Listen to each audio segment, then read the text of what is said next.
मैं Anil sir bio classes आज आपको बताऊंगा प्रोसेस ऑफ फोटोसिंथेसिस, प्रकाश संश्लेषण की क्रिया का ins and outs. The process of photosynthesis is a oxidation reduction reaction. ये ऑक्सीकरण और अपकरण जो है प्रक्रिया है, in which oxidation of water takes place in the formation of oxygen. इसमें जल का जो है वो ऑक्सीडेशन होता है और ऑक्सीजन का निर्माण होता है, और कार्बन डाइऑक्साइड का रिडक्शन होता है और शुगर बनती है, मतलब कार्बोहाइड्रेट्स बनती है, C6H12O6 बनती है।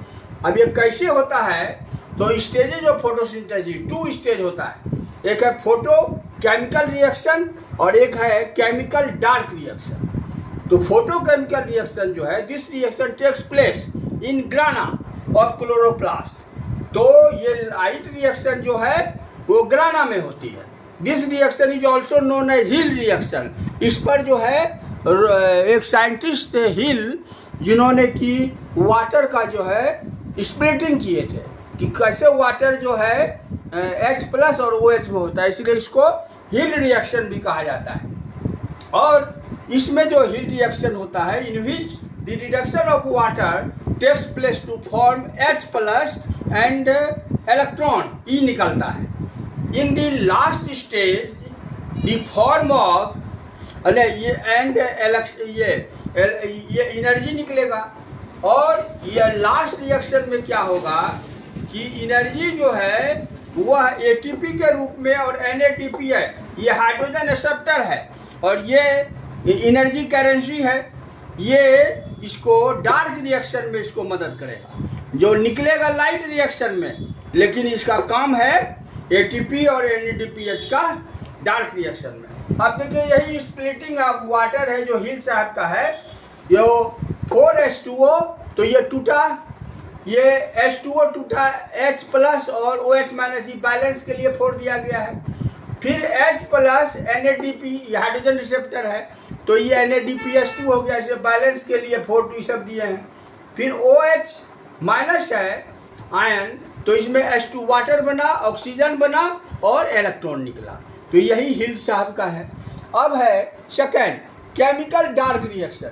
दिस रिएक्शन टेक्स प्लेस, ये स्टोमा में होगा। याद रखिएगा कि क्लोरोप्लास्ट के ग्राना में लाइट रिएक्शन और स्ट्रोमा में आपको डार्क रिएक्शन होता है।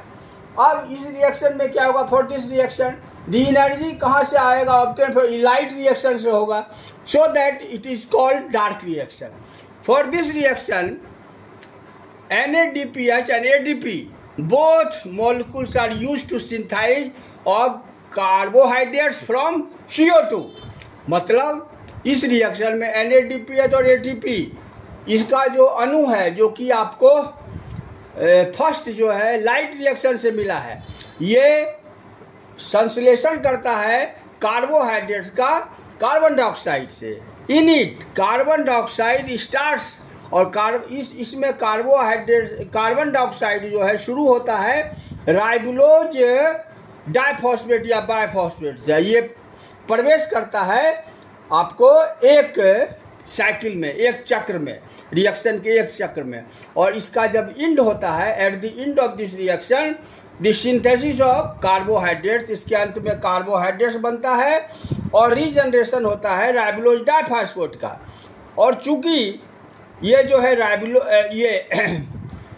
आपको because of the discovery of dark reaction का खोज जो है मेल्विन कैल्विन वैज्ञानिक थे और एंडिल बेंसन ने किया, इसीलिए इसका नामकरण केल्विन बेंसन साइकिल भी कहते हैं। अब पूरे फोटोसिंथेसिस को यदि आप नट सेल में या संक्षेप में लिखिएगा तो देखिए क्या होगा, CO2 plus ATP plus NAD balance है, तो ये बन गया C6H12O6, यही कार्बोहाइड्रेट, और ATP बना और NADP बना।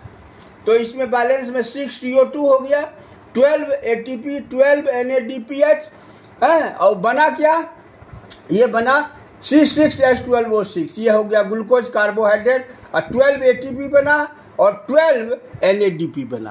तो ये फोटोसिंथेसिस का क्रिया यही है, डार्क रिएक्शन और ये लाइट रिएक्शन और डार्क रिएक्शन। लाइट रिएक्शन ग्राना में होगा और डार्क रिएक्शन आपको स्ट्रोमा में होगा।